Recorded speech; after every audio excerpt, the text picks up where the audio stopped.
Here I do a recap and review of every single episode of Supernatural, so let's get into it. So I wasn't a huge fan of this episode. I had it on the bad list. I think it's,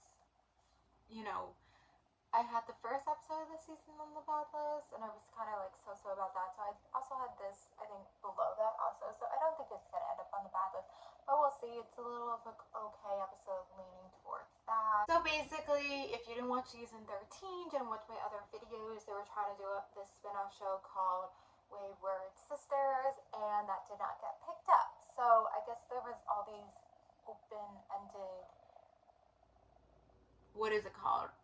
Open endings. I don't, plot holes, whatever, because that didn't happen, and it's something that it didn't even like cross my mind. And obviously I forgot about this episode, and obviously forgot about this coming back, but I think it makes sense. It makes sense. I mean, the writers knew probably, beginning of the season, writing the season, that it didn't get picked up.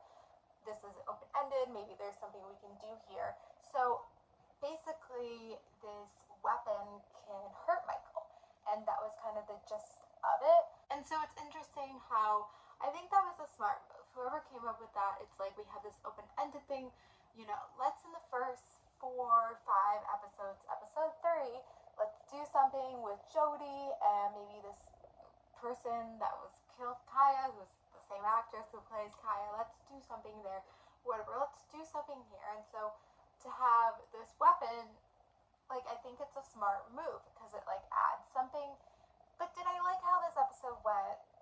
I don't know. It kind of seems like, so the vampires were after her, but I thought like Dean wasn't Michael for too long, and I thought he was able to fix the werewolves, but I didn't think he was able to figure out how to fix the vampires.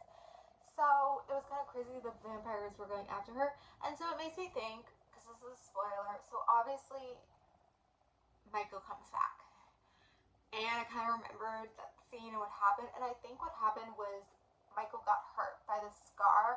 So what he did, he was like, let me get Dean back, and then maybe something will happen. And once Dean has access to this weapon, I don't know if it's a sword, whatever you want to call it, like, I'll come back and destroy it. So I think that was what Michael's plan, and that's why he came back. But obviously we don't know it, and so I do think it is smart, the writers, to have this.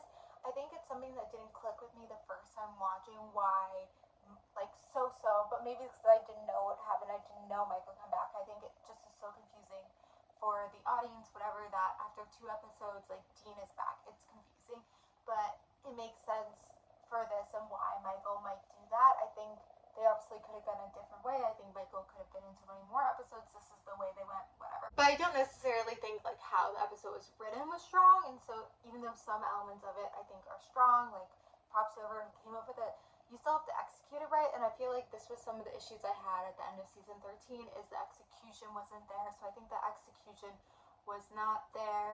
At the end, they didn't get the sword, so clearly she's gonna come back. I kind of forget exactly how she comes back or how that process works, but it was like something where I guess what was like, there was nothing new. Like, it's not like they got the sword in the end. I guess the only thing new was like the discovery of the sword.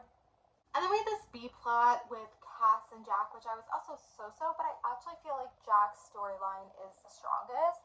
And it's something I, didn't come into this season thinking that. I was like, oh yeah, he lost his powers, but I feel like what he's doing and what he's going through is strong. So basically, they were doing the case, and I think they didn't make it too complicated. They had this other female character there that we've never seen her before, probably never see her again. I don't know. But I think Jack, like, used his smarts, and so he kind of learned. He was, like, trying in the previous episodes to, like, fight that way, and he doesn't have powers, but I think he learned that your smarts are a power. So I think there was benefit to that, and I felt like that was interesting. I don't know if that part was perfect, but it was definitely better than maybe this other A-plot storyline. I don't know. Anyway, I'm gonna end the review here, so thank you guys for watching. Like, comment, subscribe.